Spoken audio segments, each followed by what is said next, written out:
فتویٰ دے کر بھی ان کو نقصان ہوا ہے، لیکن وہ نقصان کم ہے۔ نقصان کیا ہوا ہے؟ السلام علیکم ورحمۃ اللہ وبرکاتہ۔ یہ جو انجینئر محمد علی مرزا کو نیو اعلیٰ حضرت بتایا گیا ہے، اسی کے بارے میں جو ہے کچھ چیزیں جو ہے بتائی ہیں علی مرزا نے، اور یہ مفتی منیب الرحمان صاحب جو ہیں وہ بتا رہے ہیں۔ تو اس کا جواب جو ہے علی مرزا نے بہت صحیح طریقے سے دیا ہے، اور وہ جو بتائے ہیں تو مفتی منیب الرحمان صاحب کو بھی یہ بات سمجھ میں آ جائے گی کہ وہ کیا بتانا چاہ رہے ہیں اور کیا صحیح ہے اور کیا غلط ہے۔ یہ تو آپ خود فیصلہ کر لیجئے، اور اللہ تعالیٰ نے عقل اور سمجھ دیا ہے، تو اس بات پر آپ دھیان دیجئے اور غلط بات بتانے سے بچیے، صحیح بات بولنے کی اللہ آپ کو توفیق دے، آمین ثم آمین۔ جب ان کے فتوے کو اپلوڈ کیا انہوں نے تو نیچے لوگوں نے کمنٹس کیے ہوئے تھے نیو اعلیٰ حضرت انجینئر محمد علی مرزا۔ ظاہر ہے ہم نے تو اعلیٰ حضرت کے نامکمل مشن کی تکمیل کی ہے۔ اعلیٰ حضرت کو صرف دوسرے فرقوں کے بزرگوں کے اندر خامیاں نظر آتی تھی، ہم نے اعلیٰ حضرت بھی جن بزرگوں کے ماننے والے ہیں ان کی چیزیں ہائی لائٹ کی ہیں، اور ابھی صرف ایک عبارت کے اوپر فتویٰ ہے، یہ ذہن میں رکھیے گا، یہ ابھی 1% کام ہے، 99% کام ابھی باقی ہے۔ یہ نہ سمجھیں کہ یہ ایک فتویٰ دے کے تو ان کی جان چھوٹ گئی ہے، تمام عبارتوں کے اوپر فتویٰ چاہیے، اور وہ بھی انتہائی سنگین نوعیت کی عبارتیں، اور وہ عبارتیں وہ ہیں جن کا یہ لوگ دفاع بھی کرتے ہیں، ویسے تو اس کا بھی کرتے رہے، لیکن اس میں پھر بھی کوئی دو رائے تھی نا، ان عبارتوں کے حوالے سے تو یہ مکمل دفاع کرتے ہیں، اور میں نے ان کے جتنے بھی جھوٹے دفاع ہیں شتیہات کے نام کے اوپر، یا مجنون کے نام کے اوپر، یا جذب کے نام کے اوپر، یا خاص حالت کے نام کے اوپر، یہ میں نے ساری کی ساری چیزیں ان کی الحمدللہ رد کی ہوئی ہیں، وہ ایک الگ سے ٹاپک ہے، وہ بارہا میں کر چکا ہوں۔ بہرحال کام ابھی بہت باقی ہے، لیکن سٹارٹ تو ہوا، اللہ کا شکر ہے، اور یہ میں سمجھتا ہوں کہ ہمارے اسٹوڈنٹس کی کامیابی ہے کہ انہوں نے اس کا رونا اتنا رویا ویڈیوز کی شکل میں، خواہ یوٹیوب کے اوپر ہو، ٹک ٹاک کے اوپر ہو، فیس بک کے اوپر ہو، اور چیزیں ہائی لائٹ کی کہ یہ لوگ مجبوراً اس لیول تک اترے، ورنہ یہ تو کسی کو کچھ سمجھتے ہی نہیں ہے، کیونکہ بیسیکلی یہ ان کا ترہ امتیاز تھا کہ دیوبند اور اہل حدیث گستاخ رسول ہیں، اور بریلوی جو ہیں وہ عاشق رسول ہیں۔ تو اگر یہ گستاخی مانتے ہیں تو ان کے لیے ایک بہت بڑی تکلیف دہ چیز تھی، یہ آپ سمجھ سکتے ہیں اس تکلیف کو اگر غور و تفکر کریں، کہ جو اس فرقے کا زوم تھا، جو اس فرقے کی تمکنت تھی، جس کی بنیاد کے اوپر یہ لوگ کھڑے تھے، وہ تو مر گیا، ہاں اور تمکنت تو مر گیا، ٹھیک ہے۔ تو اس اعتبار سے یہ ان کے لیے ڈیسیژن کرنا کوئی آسان کام نہیں تھا، لیکن بہرحال انہوں نے دو موتوں میں سے ایک موت قبول کر لی، یعنی وہ بھی موت تھی اگر فتویٰ نہ دیتے، فتویٰ دے کر بھی موت ہے۔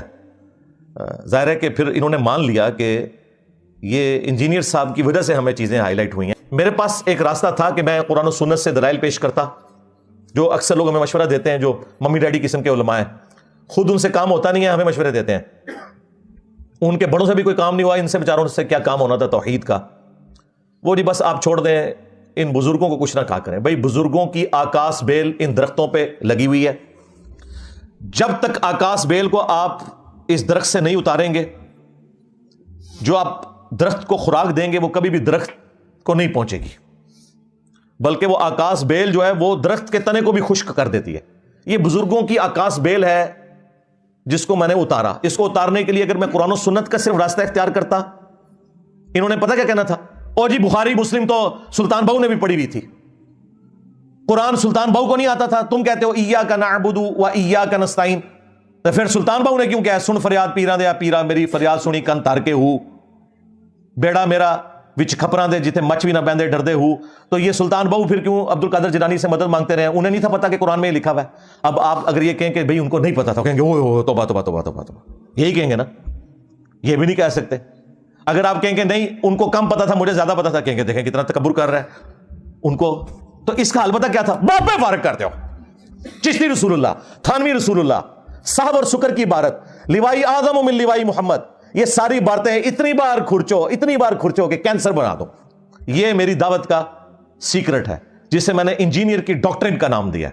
ہاں, اور دیکھو انجینئر دی ڈاکٹرن کام کر گئی ہے. بڑے بڑے مواحد آئے بےچارے ناکام ہو کے دنیا تو گئے, گانا کھا کے گئے, کام کوئی نہیں ہویا. میں نے یہ دیکھے جس طریقے سے یہ میں نے اس کی دوائی اینٹی وینم تیار کیا, جسے میں پھکی کہتا ہوں, الزامی جواب, ان کی گستاخانہ عبارتیں انہی کی کتابوں سے نکالی, کیونکہ ان کا یہ گمان تھا اور ان کا یہ زوم تھا کہ ہمارے بزرگ گستاخ نہیں تھے, باقی سارے گستاخ ہیں. میں نے ان کی کتابوں سے ان کو الٹ دیا اللہ کے فضل سے. ہاں اب دیکھیں, اب ان کو قرآن بھی سمجھ آ رہا ہے, بخاری بھی سمجھ آ رہی ہے, مسلم بھی سمجھ آ رہی ہے. کیوں؟ میں نے ان کا دماغ صاف کر دیا, آکاش بیل اتار دیا کہ یار بزرگ تو اتنی کتابوں میں لکھ کے گئے. کہتے ہیں نہیں, بزرگ تو نہیں لکھ کے گئے, بعد میں تبدیل ہو گئی ہے.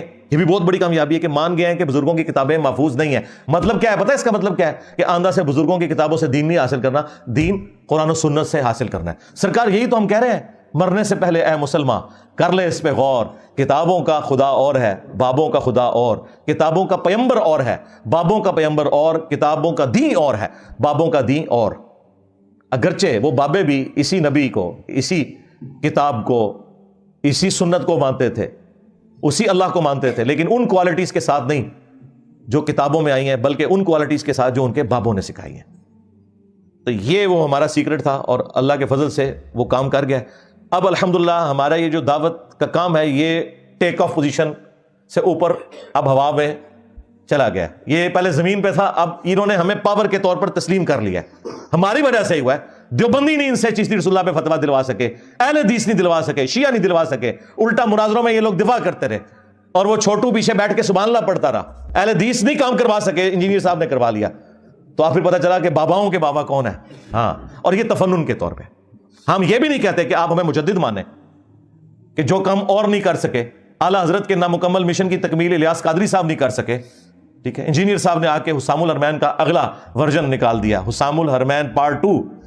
اعلیٰ حضرت انجینئر محمد علی مرزا, ایک یہ ہمارے اسٹوڈنٹ نے نیچے لکھا تھا, نیو اعلیٰ حضرت انجینئر محمد علی مرزا. اور یہ سب کچھ تفنن کے طور پہ کر. میرا کیا لینا دینا میرے بھائی اس طرح کی چیزوں سے. ہم تو اپنے نام کے ساتھ بھی حافظہ اللہ بھی نہیں کبھی خود لکھتے, نہ کسی اسٹوڈنٹ کو کہا کہ اس طریقے سے ساتھ دمیں لمبی لمبی کوئی لگانی ہے. حالانکہ یہ دعائیہ کلمات ہیں, کہہ سکتے ہیں, کسی کو بھی کہہ سکتے ہیں. لیکن یہ الحمدللہ یہ فتوے کے اوپر میرا ریبٹل آنا ضروری تھا, کیونکہ جب ہم ان کو گستاخانہ عبارتوں کے اوپر کرٹیسائز کرتے تھے, اب ان کی طرف سے فتویٰ آیا, تو یہ میری اخلاقی دینی ذمہ داری تھی کہ میں اس فتوے کو اپریشیٹ کرتا, اور نہ صرف اپریشیٹ کرتا, جو اس کے اندر لوپ ہولز ہیں ان کو بھی ہائی لائٹ کرتا. اور مستقبل کے لیے ان کو میں چھوڑوں گا نہیں, اس لیے کہ یہ صرف ایک عبارت کے اوپر فتویٰ ہے, اب بھی کام بہت باقی ہے. ہاں, اعلیٰ حضرت نے بھی 5 عبارتیں نکالی تھی نا حسام الحرمین میں, ایک پہ تو فتویٰ نہیں نہ دیا, 5 تھیں.